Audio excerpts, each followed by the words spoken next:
Halo semuanya, selamat datang di channel TKJ Project dengan saya Supriyadi Panjaitan.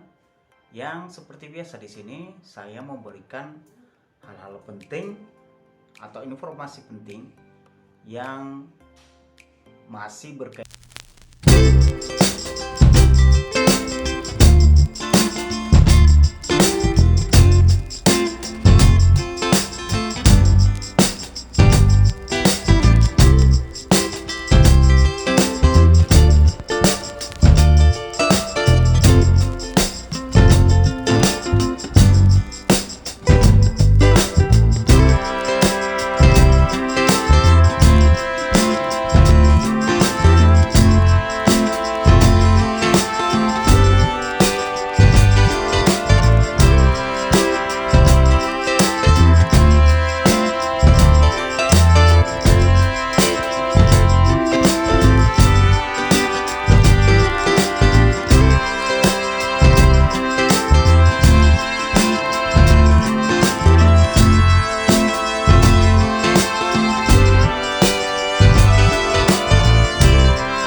Di sini masih 220.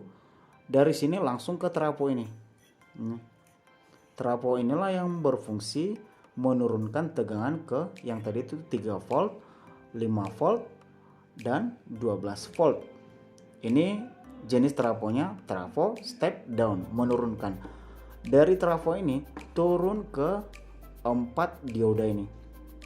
Dari 4 dioda ini turun ke elko. Dari elko ini turunlah ke ini yang ada IC ini, kemudian sampai ke sini. Dari sini disuplai ke motherboard, ke hard disk, nah ke semua part komputer itu, ke VGA eksternal kalau ada VGA card. Itu dia proses kerja dari power supply ini. Nah kalau kita lihat di gambarnya ini dia, kita coba lihat gambar di sini. Oke, ini dia gambarnya. Ini trafo. Bagaimana proses dari menurunkan tegangan itu? Di trafo itu ada dua sisi. Ada yang pertama ini masuk ke PLN-nya, ada 0, ini 220. Ini lilitan primer, di sebelahnya ini lilitan sekunder. Inilah sebelahnya. Dari 220 diturunkan melalui lilitan-lilitan ini, berapa lilitan nanti di dalam ini, dan turun ke 12 volt. Nah, setelah turun, inilah itu. Ini lilitan primernya, ini lilitan sekundernya. Dari 220 dililit, turunlah ke 12 volt. Nah, di sini 12 volt. Tergantung mana nanti 0, mana 0 itu kalau sudah di sini 0 itu sebagai negatifnya, yang di sini belum ada positif negatif ya. Karena ini masih tegangan AC. Tegangan AC itu tidak ada positif negatif. Makanya kalau kita mencolok sesuatu tidak ada aturan harus sebelah mana. Bisa kita tukar-tukar posisi colokannya. Itu dia, jadi tidak ada positif negatifnya.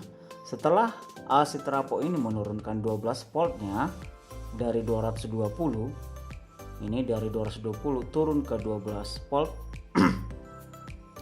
masuk ke dioda.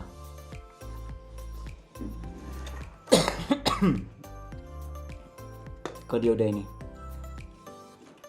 dari trafo turun ke dioda, dari dioda turun ke elko. Di sini sudah bisa ini kita manfaatkan sebagai tegangan DC.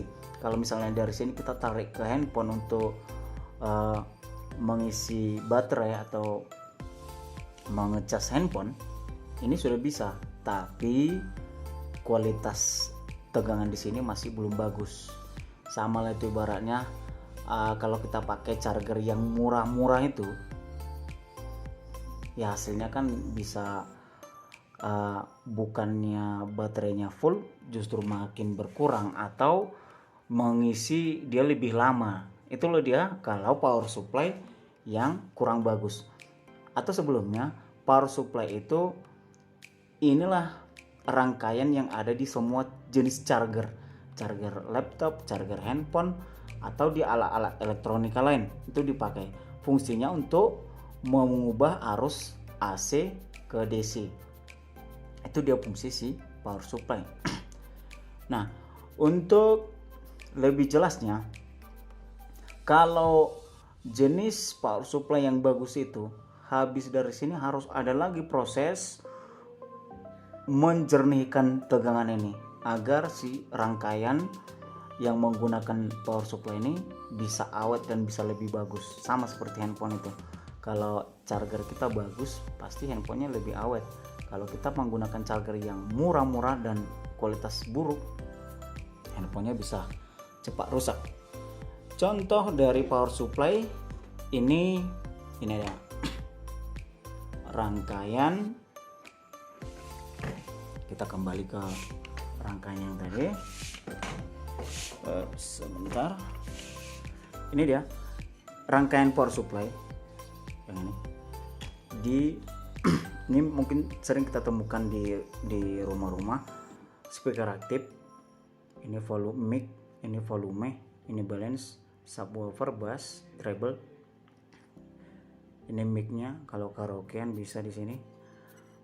Jadi fungsinya si rangkaian ini tidak bisa hidup tanpa supply tegangan dari power supply ini. Inilah yang tadi tuh.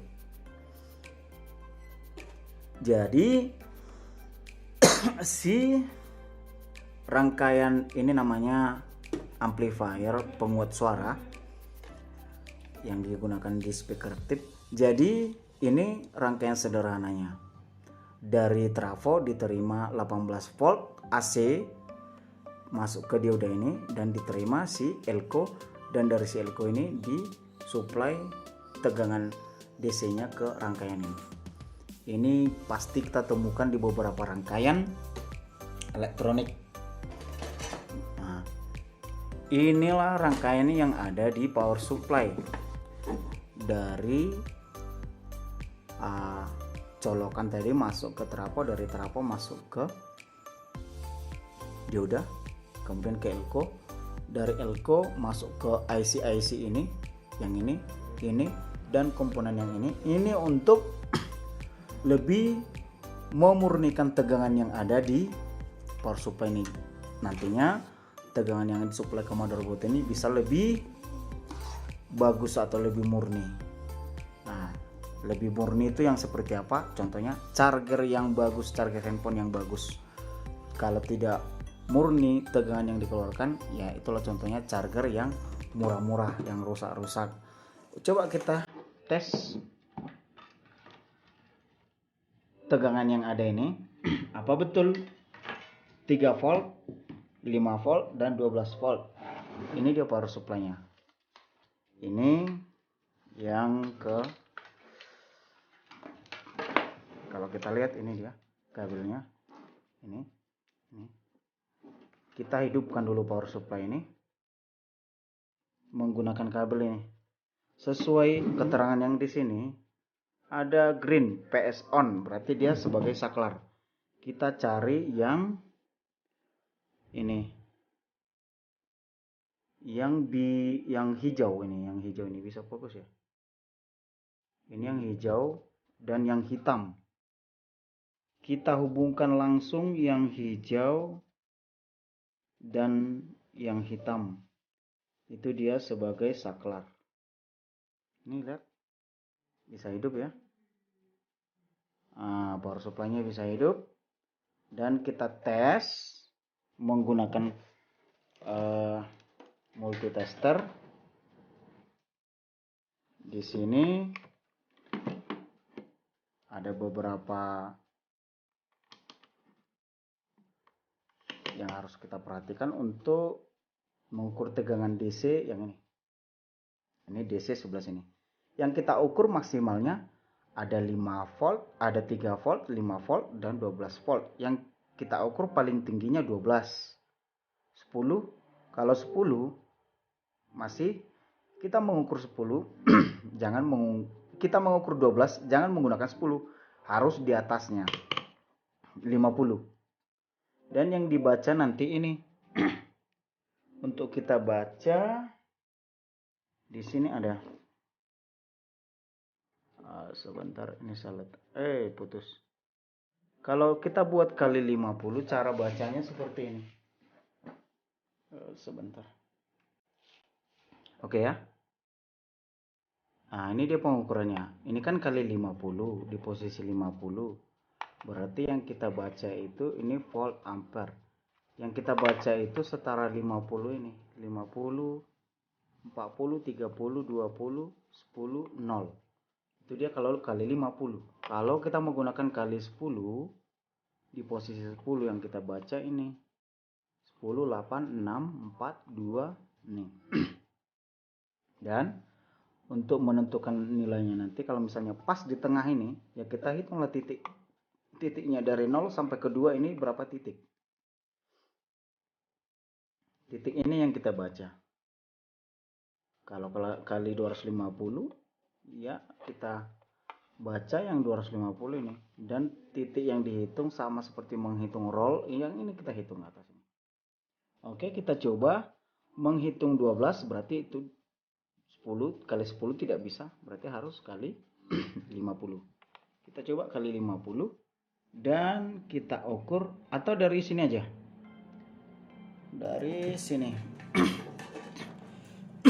Dari keterangan ini orange 3 volt. Nah, kita coba dulu 3 volt. Orange 3 volt. Nah, 3 volt itu berarti kali 10 masih bisa. Karena harus di atas nilai yang akan kita ukur. Tidak boleh di bawah 2,5, nggak bisa. Oke, kita ukur. Dan kita lihat yang ini. Kita ukur yang orange. Ini di orange. 1. Ini coba.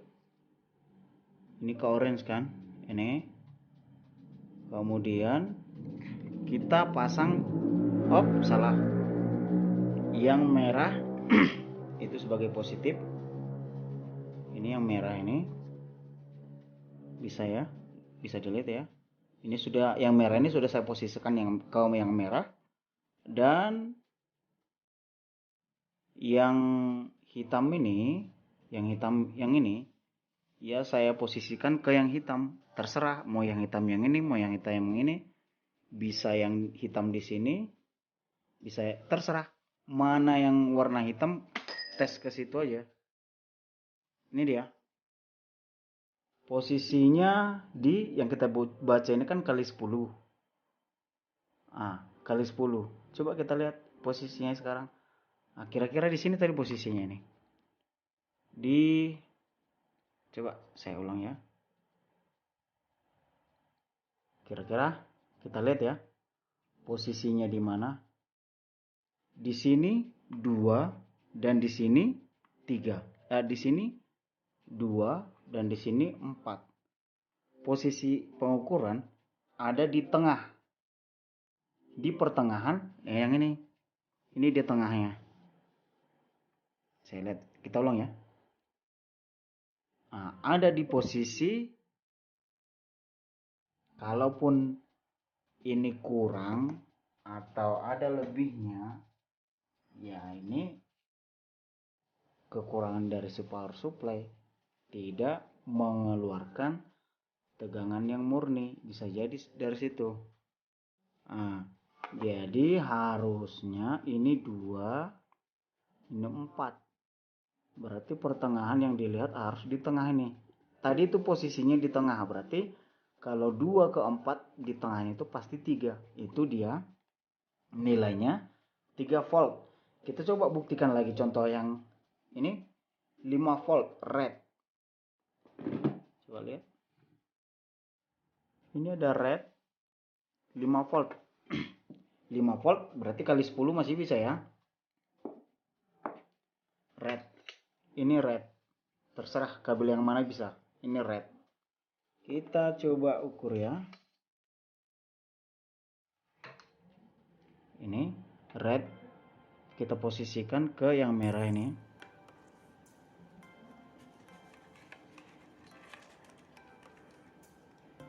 Dan yang ini kita posisikan ke yang hitam.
Volt.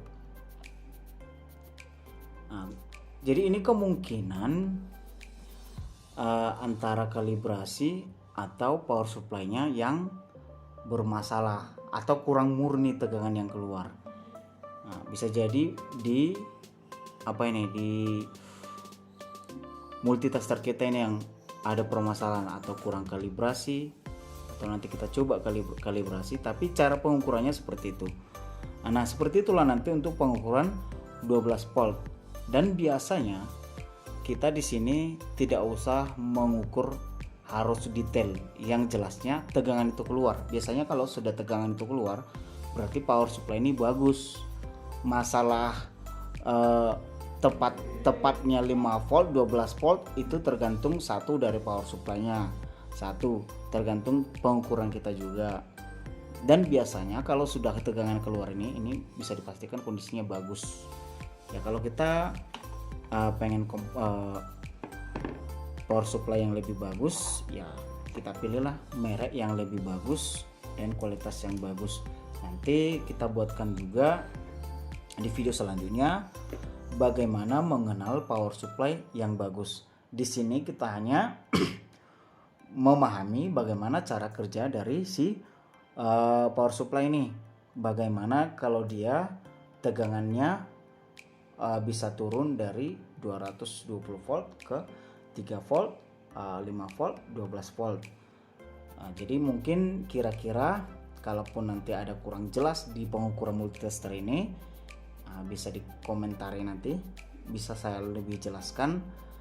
Dan sampai di sini penjelasan kita mengenai power supply.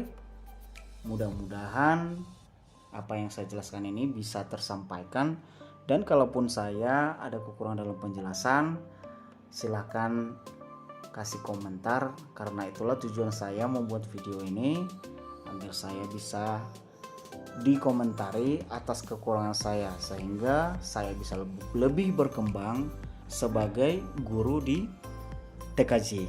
Itulah yang saya harapkan. Sekali lagi, mudah-mudahan video ini bermanfaat. Kalau kalian suka dengan video ini, langsung aja like, share, dan subscribe. Tekan juga tanda loncengnya agar kalian dapat info terbaru dari saya.